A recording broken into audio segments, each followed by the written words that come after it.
The next report, which is in the board packet, is the professional development report.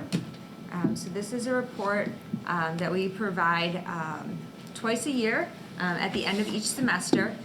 So the attached report outlines the professional development funds that we received from Title I and Title II, which are federal grant money, and we explain how we've allocated them in each semester and over the summer. And then new this year is the unclaimed tuition reimbursement funds. So I'll go through each page briefly. So on the first page is the Title I funds. Title I funds vary from year to year because we can allocate Title I funds for other purposes outside of professional development as well. So as you can see, we had $1,593 for Title I professional development, and we spent about $945. So that remaining Title I money that was unused can roll over into the next fiscal year. On the next page, we have the Title II funds.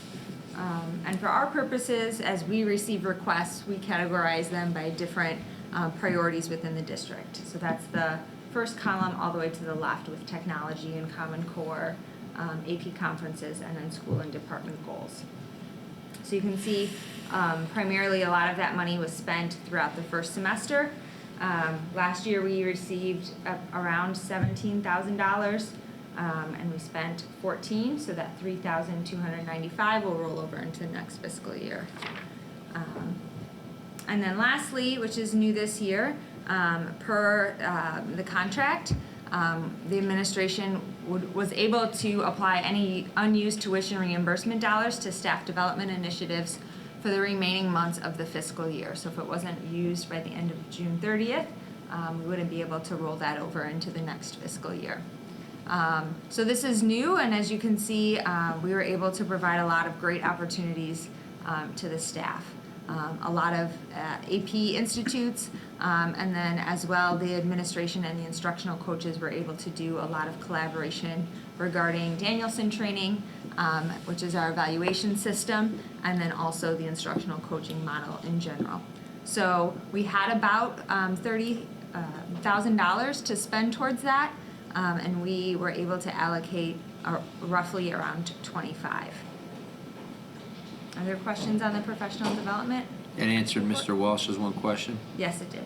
Okay. So can I just ask, so teachers then, if they have a desire to attend a workshop, or do they just submit a request, and if there's money available, they get to go? Mm-hmm. And so we have that process at the start of the school year, typically from primarily Title II funds, and then after the first round, we open it up towards the end of the first semester.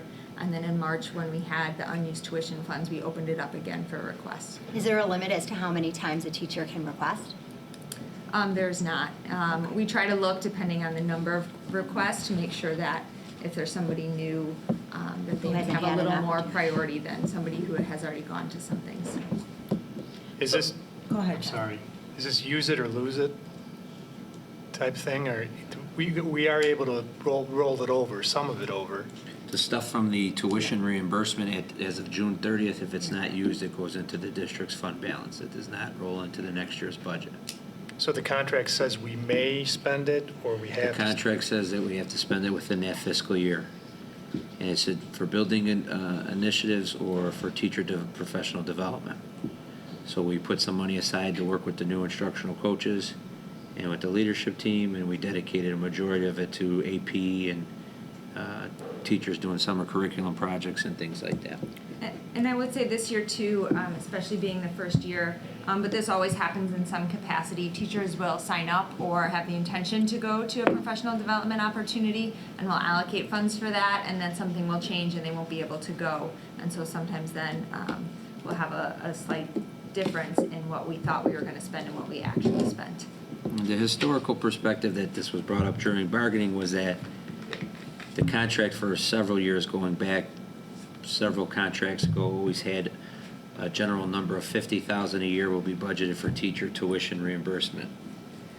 And so what the teachers are saying is, if you're already budgeting that money, even though that might not be being used for tuition reimbursement, that could provide the district extra money to use for teacher development and program development and some things like that. So that was something that was agreed upon just in the last collective bargaining. So my question was, on the far left, it says money available. That that is not necessarily what you received from the government because of the rollovers, Now, right? Are you Like, on page? For Title II, that was the money that we received. It was the Yes. exact amount. Yes. Okay. Okay, and so then same thing for on page 9, that's the total, 30,940 was unused tuition reimbursement. Correct.